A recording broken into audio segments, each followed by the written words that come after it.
Olá! Na aula de hoje nós falaremos sobre a segunda fase modernista.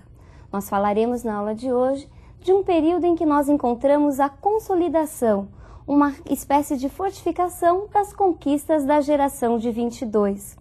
Na aula de hoje nós falaremos sobre a poesia modernista. Vejamos quais são os principais autores desse período. Carlos Drummond de Andrade, Cecília Meirelles, Vinícius de Moraes e Murilo Mendes. É importante deixarmos claro que os autores da geração anterior, da geração de 22, como Oswald, Mário e Manuel Bandeira, continuaram escrevendo, só que ao lado desses novos escritores. A temática acaba sendo mais variada, novos temas começam a aparecer. Drummond e Murilo Mendes, em alguns momentos, se dedicam mais às poesias de caráter social e também às questões universais do ser humano. Cecília Meirelles e Vinícius de Moraes se detêm numa poesia mais introspectiva, mais intimista. E Cecília Meirelles e Murilo Mendes, também em determinados momentos, voltam-se para questões religiosas e mais místicas. Vejamos agora a imagem do primeiro grande poeta dessa fase. Carlos Drummond de Andrade é considerado o grande representante da poesia contemporânea. Seus textos, embora partindo da realidade brasileira, refletem os problemas universais do ser humano. São textos que apresentam uma temática variada, o amor, a metalinguagem, a saudade, o cotidiano e uma forte preocupação política e social. Essa foto foi a última foto tirada do poeta durante o enterro de sua filha. Logo depois dessa data, o poeta vem a falecer. Drummond, influenciado pelo contexto histórico de seu tempo, lembre-se, Segunda Guerra Mundial, sistemas políticos autoritários, se dedicou ao tempo presente. Ele estava preocupado com a transformação social, mas a partir da compreensão do presente. Vejamos um texto em que o coletivo e o tempo presente são temas centrais. Mãos dadas. Não serei o poeta de um mundo caduco, também não cantarei o mundo futuro. Estou preso à vida e olho meus companheiros. Estão taciturnos, mas nutrem grandes esperanças. Entre eles, considero a enorme realidade. O presente é tão grande, não nos afastemos. Não nos afastemos muito, vamos de mãos dadas. Não serei o cantor de uma mulher, de uma história. Não direi os suspiros ao anoitecer, a paisagem vista da janela. Não distribuirei entorpecentes ou cartas de suicida. Não fugirei para as ilhas, nem serei raptado por serafins. O tempo é minha matéria, o tempo presente, os homens presentes, a vida presente. Vejamos agora o primeiro grande poema de Drummond, escrito em 1928 na revista Antropofagia. No meio do caminho. No meio do caminho tinha uma pedra. Tinha uma pedra no meio do caminho, tinha uma pedra, no meio do caminho tinha uma pedra. Nunca me esquecerei desse acontecimento na vida de minhas retinas tão fatigadas. Nunca me esquecerei que no meio do caminho tinha uma pedra. Tinha uma pedra no meio do caminho, no meio do caminho tinha uma pedra. O cotidiano, o corriqueiro, o banal viraram temas poéticos na mão do nosso grande poeta. Vejamos no próximo poema em que o autor nos apresenta o cotidiano de uma forma bem irônica e bem humorada, numa aproximação aos poemas piada de Oswald de Andrade da primeira geração. Cidadezinha qualquer, casas entre bananeiras, mulheres entre laranjeiras, pomar, amor, cantar. Um homem vai devagar, um cachorro vai devagar, um burro vai devagar, devagar, as janelas olham. Eita vida besta, meu Deus!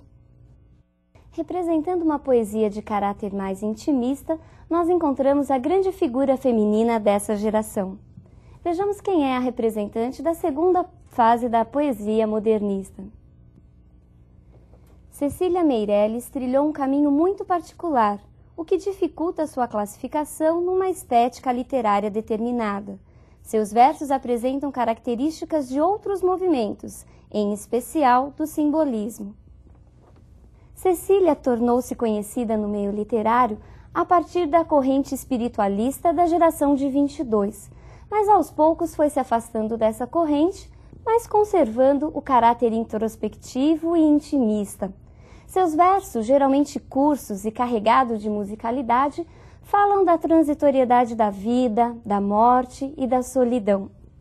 Vejamos o que a própria Cecília diz a respeito de sua vida. Nasci aqui mesmo no Rio de Janeiro, 3 meses depois da morte de meu pai, e perdi minha mãe antes dos 3 anos.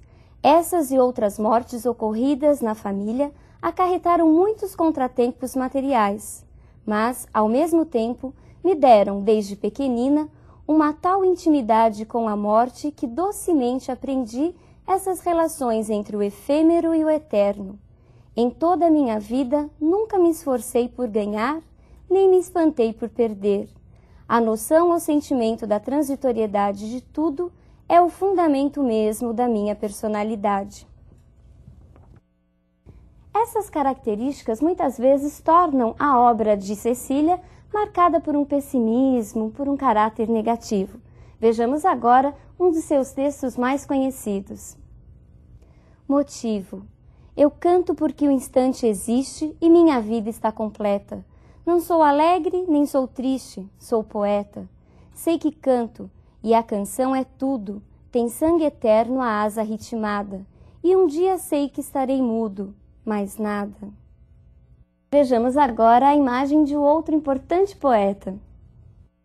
Vinícius de Moraes foi um importante nome não só na literatura, mas também na música popular brasileira.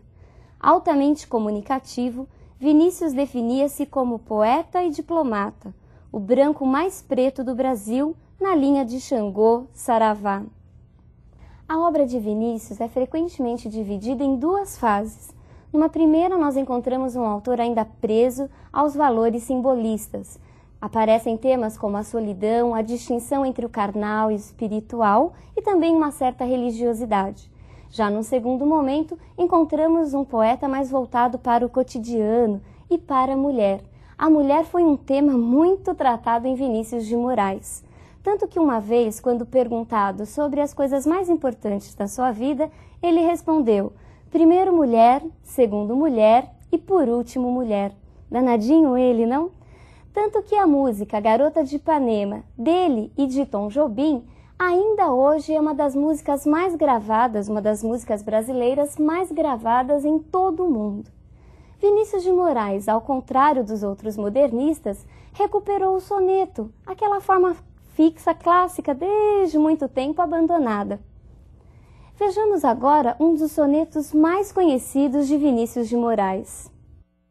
Soneto de fidelidade. De tudo ao meu amor serei atento, antes e com tal zelo e sempre e tanto, que mesmo em face do maior encanto, dele se encante mais meu pensamento.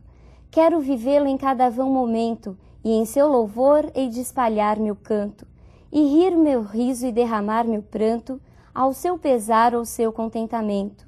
E assim, quando mais tarde me procure, quem sabe a morte, angústia de quem vive, quem sabe a solidão, fim de quem ama, eu possa me dizer do amor que tive, que não seja imortal, posto que é chama, mas que seja infinito enquanto dure. Os temas mais próximos à realidade também foram tratados por Vinícius. Vejamos a próxima imagem. Neste quadro, Operários, de Tarsila do Amaral, encontramos um outro tema frequente em Vinícius de Moraes. A preocupação social é o tema central do próximo poema que veremos. Operário em construção. Era ele que erguia casas onde antes só havia chão. Como um pássaro sem asas, ele subia com as casas que lhe brotavam da mão. Mas tudo desconhecia de sua grande missão. Não sabia, por exemplo, que a casa de um homem é um templo sem religião, como tampouco sabia que a casa que ele fazia, sendo a sua liberdade, era a sua escravidão. Vejamos agora o último grande representante da poesia modernista. Murilo Mendes, assim como Cecília Meirelles, também fez parte da corrente espiritualista de 22 e ficou muito conhecido nessa segunda geração. Vejamos agora um de seus textos mais conhecidos. Solidariedade. Sou ligado pela herança do espírito e do sangue ao Mártir, ao assassino, ao anarquista. Sou ligado aos casais na terra e no ar, ao vendeiro da esquina, ao padre, ao mendigo, à mulher da vida, ao mecânico, ao poeta, ao soldado, ao santo e ao demônio, construídos à minha imagem e semelhança. Percebeu a religiosidade nesse trecho? Principalmente no último verso, nós encontramos uma referência direta à Bíblia, feitos à imagem e semelhança. Essa religiosidade é uma grande marca de Murilo Mendes, que em muitos momentos também nos apresenta alguns aspectos ligados ao misticismo. Só que a religiosidade em Murilo Mendes é uma religiosidade voltada para a interpretação das injustiças sociais, tanto que ele se compara a várias pessoas simples, a pessoas humildes do povo, inclusive a uma prostituta. Bom, na aula de hoje nós falamos sobre as principais características da segunda geração modernista, mas especialmente sobre a poesia. Nós falamos da solidão, da poesia introspectiva, da transitoriedade da vida, principalmente em Cecília Meirelles. Falamos das questões ligadas aos aspectos sociais e às injustiças sofridas por grande parte da população. Nós falamos de Drummond, de Cecília Meirelles, de Vinícius de Moraes, o nosso poetinha, e também da figura de Murilo Mendes, que até hoje tem sido pouco estudada. Por isso, não se esqueça, falar em segunda fase modernista é falar em poesia e em prosa. Mas a prosa será tema de uma próxima aula, será tema da aula seguinte, em que nós estaremos estudando quais são as principais características dessa segunda geração entre os romancistas. Falaremos quem são as grandes figuras dessa segunda geração na prosa. Por hoje é só, um forte abraço e até lá!